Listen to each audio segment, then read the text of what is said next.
Şimdi kolonoskopi bizim açımızdan gerçekten çok önemli bir tetkiktir.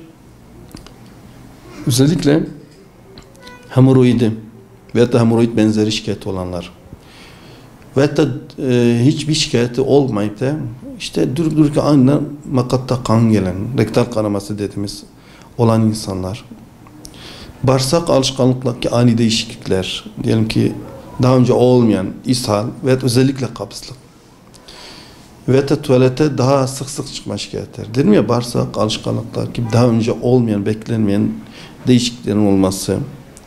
İkincisi el yaş üzeri. İnsanların muhakkak kolonoskopi yapmalarında fayda var. Kolonoskopi biz hastalara anlatırken özellikle utanarak, çekinerek çoğu zaman kabul ediyorlar. Fakat zaten Sağlık Bakanlığı tebliğlerinde de 50 yaş üstü herkese kolonoskopi yapılması. Şüphesi olanlar, özellikle ailevi hikayesi olanlar, ailesinde kolon kanseri olanlar muhakkak 40 yaşından sonra yapmaları, olmayan normal insanlar 50 yaşından sonra yaptırmaları ve bunu 5 yılda bir tekrarına fayda var. Ki bu gelişmiş toplumlarda, işte diyelim ki Amerika'da, Avrupa'da rutin yapılan tetkiklerdir. Çünkü kolon kanseri riski 50 yaşından sonra artıyor. Ciddi bir şekilde artıyor.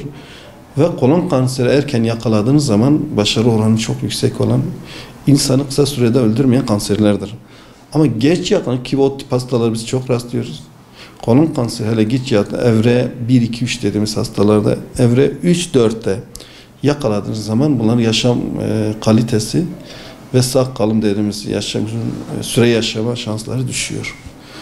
O yüzden hiç çekinmeden, hiç utanmadan, hele 50 yaş üstüseniz, bağırsak alışkanlıkta bir değişiklik varsa, en ufak bir şüpheniz varsa muhakkak bir kolonoskopi yapmayı biz öneriyoruz yani. Bu şekilde hayatta kurtulan çok insan var. Ama geliyor hasta, mesela gencecik hasta, bağırsak şikayetleri var, utandığı için, çevreden çekindiği için kolonoskopi yapmayı da, daha sonra gelip de çok ilerlemiş bağırsak kanserine rastladığımız hastalarımız var. Kolonoskopi gerçekten hayat kurtarıcı. Biz bunu öneriyoruz yani. Bu hastanın tek tedavisi erken yakalamaktır ve ondan sonra tabii ki cerrahi tedavidir. Bunun yemeğiyle şöyle pek fazla alakası yok. Fakat şey çok önemli, ailevi hikayesi olanlar, yakın akrabalarında olanlar bizim için daha anlamlıdır. Bir de bazı toplumlarda özellikle beslenme alışkanlıkta daha az postalık gıda tüketenlerde görülme sıklığının altında söyleniyor yani. Bölgede var. Yani bizde de son yıllarda kolon kanseri, bağırsak kanseri vakaları gittikçe artmadı. Tüm dünyada olduğu gibi. Yaşam kalitesi arttıkça kolon kanseri riski azalmıyor. Tam tersine artıyor. Özellikle ileri gelişmiş toplumlarda çok hastadır. O yüzden yani bunun ilginçtir. Gelişmişlik düzeyiyle paralel bir şekilde sanki artıyor. Artık beslenme alışkanlıklarıyla ilgili hormonal bir şeydir. Beslenen gıdalarla mı ilgilidir?